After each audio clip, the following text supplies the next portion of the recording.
Творческое наследие известного крымско-татарского композитора Фикрета Салидинова ожило на сцене культурно-досугового центра в Акмесджите. Более 10 его произведений прозвучали в исполнении учеников музыкальных школ, а также их педагогов и известных крымских исполнителей.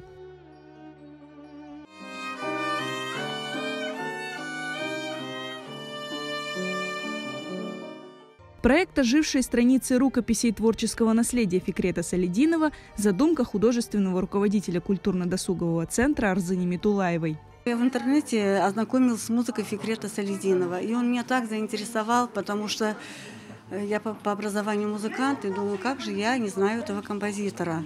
Я очень благодарна, что каждый участник отозвался, прекрасно приготовили всю программу.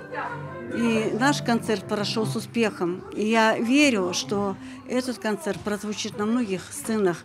Концерт оставил под впечатлением всех гостей.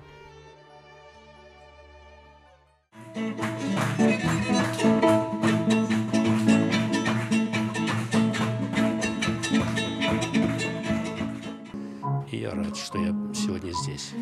Фикрет Салидинов отличается именно своеобразием представления музыки, своих представлений природы, своих представлений эмоций, радости, печали. Ну и, конечно, в основном это про Крым. Фикрет Салидинов оставил богатое творческое наследие, более 400 фортепианных, вокальных, инструментальных и скрипичных произведений. Кроме того, Салидинов – автор 50 стихов на родном языке. Хранительницей творчества Салидинова является его дочь Эльмира Ханум. Какие волшебные звуки на клавишах там сегодня звучали.